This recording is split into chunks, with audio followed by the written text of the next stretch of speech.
नमस्कार दोस्तों, मैं बोलता था कि गोदी मीडिया का जहर एक दिन हिंसा का कारण बनेगा और अब वही देखने को मिल रहा है। कहीं कोई सिपाही गोलियों से किसी को भून दे रहा है तो कहीं हिंसाएं हो रही हैं। मणिपुर में हिंसाएं हुई तब भी प्रधानमंत्री जी चुप थे। अब नूह में हिंसाएं हो रही हैं तो वहाँ के हरियाणा के मुख्यमंत्री ये कह रहे हैं कि हम सभी लोगों को सुरक्षा नहीं दे सकते।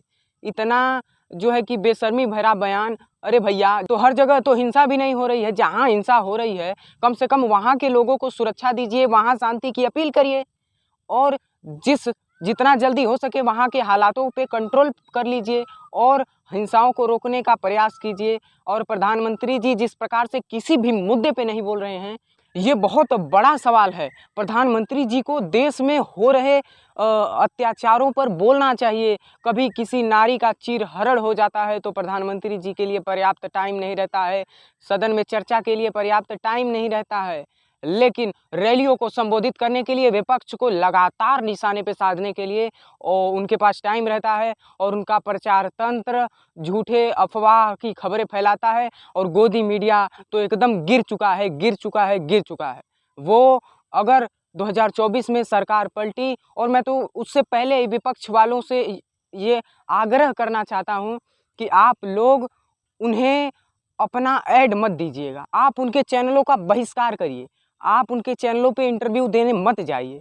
आप जनता के बीच में जाके गोदी मीडिया के बारे में बताइए, उनके जहर के उगलने के प्रोसेस को बताइए और सबको समझाइए कि लोग उन पे विश्वास न करें और गोदी मीडिया के चैनलों को देखना बंद करें। आपको भी पता है, मुझे भी पता है कि गोदी मीडिया कौन है और गोदी मीडिया के ये खतरनाक, भयानक और मानसिक रूप से बीमार करने वाले धार्मिक डिबेटों का ये जो रिजल्ट सामने आ रहा है।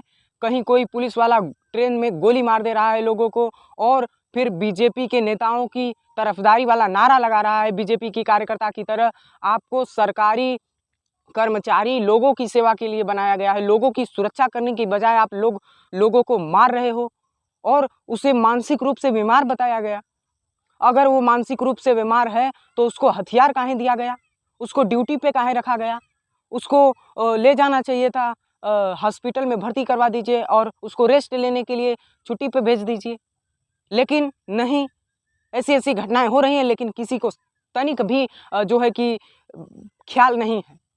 लोग किसी एक जाति धर्म को टारगेट कर रहे हैं और जिस धर्म के राष्ट्र को बनाने की मांग हो रही है वो तो होगा नहीं, क्योंकि संविधान है और आपके बच्चे इस हिंसा के चपेट में आएंगे। ये सोचिए, जब स्कूल बंद होता है तो आपके बच्चे पढ़ने नहीं जाते हैं, जब हालात बेकाबू होते हैं तो कार्यकर्ता के रूप में आपके बच्चे पीटते हैं और पार्टी के कार्यकर्ताओं का जो हाल होता है वो आप समझते ही हैं।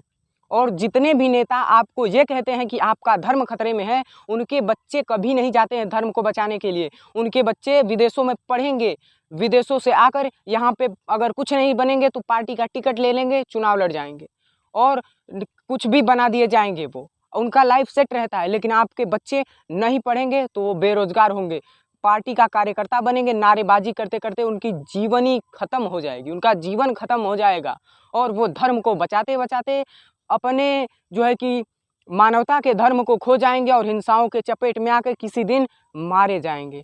तो आप इन सभी चीज़ों पे विचार करिए और गोदी मीडिया का बहिष्कार करिए। और आप इन सभी मामलों पे क्या सोचते हैं, हमें कमेंट में अपनी प्रतिक्रिया जरूर दीजिएगा। जय हिंद।